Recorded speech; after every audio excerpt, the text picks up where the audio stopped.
Hello everyone, আমি সুধা সরকার। আমার চ্যানেলে তোমাদের সবাইকে অনেক অনেক welcome.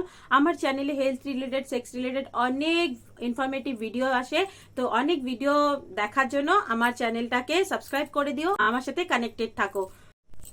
Cream, lotion, aloe vera gel ইয়া কোকোনাট অয়েল, কি রকমের লিকুইড ইউজ করবে বা কি রকমের অয়েল ইউজ করবে, যখন তোমরা যাচ্ছ করতে তখন অনেকের কনফিউশন কি করে, মানে কোন জিনিসটা সব থেকে বেটার হবে, সব থেকে ভালো হবে, লিকুইডটা তোমাদের সব থেকে ভালো হবে আর কিভাবে করলে তোমাদেরকে ভালো হবে।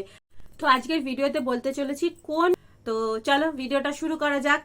তো কি তোমাদেরকে ভালো হবে, কি তোমাদের করলে বেটার হবে, কোনটা করতে হবে না, এইসব জানার জন্য তাড়াতাড়ি চ্যানেলটাকে সাবস্ক্রাইব করে দাও আর একটু লাইক কমেন্ট করে দিও। আর অনেক ইনফরমেটিভ হতে চলেছে, ভিডিওটা ফুল দেখো। তো চলো আজকের ভিডিওটা শুরু করি। নর্মাল অ্যাক্টিভিটির সময় বা যখন সেলফ করছে বা যখন পার্টনারের সাথে করছে, সেই সময় কোন জেল ইউজ করা উচিত বা কোন অয়েল ইউজ করা উচিত। অনেক লোকেরা যখন সেলফ করছে তখন ভ্যাসলিনের ইউজ করছে, কেউ কোকোনাট অয়েল ইউজ করছে, কেউ অ্যালোভেরা জেল ইউজ করছে, কেউ বিভিন্ন রকমের অয়েল ইউজ করছে বা কেউ জেলও ইউজ করছে। তো অ্যাকচুয়ালি সেই কি আছে। আবার অনেকে আছে যখন তারা টয়েস ইউজ করছে সেই সময় অনেক রকমের জেল ইউজ করছে। তো সেহিটা কি আছে সেটাই তোমাদেরকে আজকে আমি বলবো। আবার অনেক সময় কি হয়, যখন তার পার্টনারের সাথে করতে যাচ্ছে খুব টাইট আছে বা পেছন দিয়ে করতে চাইছে টাইট আছে, তো সেই সময় কি ইউজ করবে। তো চলো ফার্স্টে বলি ভ্যাসলিন।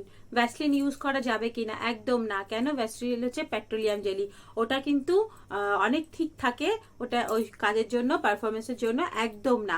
আবার অনেক সময় ওই যে ভ্যাসলিন যে থিকনেসটা থাকে ওটাতে কিন্তু ফেটে যেতে পারে বা তোমার যে টয়েস আছে তারও প্রবলেম হতে পারে। সুতরাং ভ্যাসলিন একদম না। আবার অনেকের ভ্যাসলিনে অ্যালার্জি আছে, তো ভ্যাসলিন তো একদম না। এখন বলি কোকোনাট অয়েল। দেখো, কোকোনাট অয়েল যদি তুমি মাসাজের জন্য ইউজ করতে চাও, নো প্রবলেম, মাসাজের জন্য খুব ভালো, কিন্তু পারফরমেন্সের জন্য একদম না। পারফরমেন্সের জন্য তোমাদের কিন্তু কোকোনাট অয়েল একদম রেকমেন্ড করা যায় না। তারপর হচ্ছে অ্যালোভেরা জেল। এখন যদি তোমরা ভাবো যে মার্কেটে যে অ্যালোভেরা জেল বানানো হচ্ছে বা যে অ্যালোভেরা জেল পাওয়া যাচ্ছে সেগুলো নিয়ে এসে লাগাই, না, একদম না।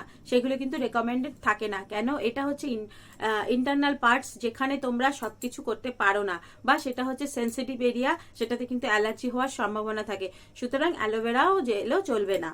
অ্যাকচুয়ালি তাহলে কি চলবে? তাহলে চলবে হচ্ছে গিয়ে, দেখো মার্কেটে অনেক রকমের লিউ আছে যেগুলো শুধুমাত্র ওর জন্যই বানানো হয়েছে, পারফরমেন্স লেভেলের জন্যই বানানো হয়েছে বা ইন্টারনাল এরিয়ার জন্যই বানানো হয়েছে, সেইগুলো কিন্তু তোমরা ইউজ করতে পারো। এখন সেটা অনেক রকমের মানে তোমাদের জেল আছে, লিউব আছে, তোমরা মেডিকেল শপে গিয়ে বললেও দেখিয়ে দেবে বা কোনো ডক্টরের কাছে গিয়ে জিজ্ঞাসা করলে তোমাদেরকে বলে দেবে যে ওই জন্য যেই লিউব তোমাদেরকে বেটার হবে সেগুলো দেবে। তবে তোমাদের দেখতে হবে যে অ্যালার্জি হচ্ছে কিনা বা কোনো ইচিং টাইপের হচ্ছে কিনা বা কোনো প্রবলেম হচ্ছে কিনা, এটা কিন্তু সবার আগে ধ্যান দেবে। আবার অনেকে কি করে, বডি লোশন আছে বা ফেসের যে ক্রিম আছে সেগুলো লাগাচ্ছে, সেগুলো তো একদমই না। ওটা ফেসের জন্যই আছে, ওটা ইন্টারনালের জন্য না। ফেসের জিনিস যদি তুমি মুখের ভিতরে দাও সেটা কি চলবে? না, ফেসের জিনিস ফেসের জন্যই থাকে। তো সেই জন্য যে কোনো কিন্তু বডি লোশন একদম ইউজ করবে না বা কোনো রকমের অয়েল জেল এগুলো কিন্তু চলবে না। ওই জন্য আলাদাই লিউবস পাওয়া যাচ্ছে, সেগুলো কিন্তু তোমরা মার্কেট থেকে কিনতে পারো। তো তোমরা যদি একবার তোমাদের নিজেদের ফিজিশিয়ানকে জিজ্ঞাসা করে নাও যে কোন টাইপের জেল তোমাদের জন্য ভালো হবে, তাহলে খুব ভালো হয়। না হলেও তোমরা মেডিকেল শপে গিয়ে বললেও দিয়ে দেবে তোমাদেরকে। আশা করি তোমাদের আজকের ভিডিওটা ভালো লেগেছে বা তোমরা কিছু শিখতে পেরেছো।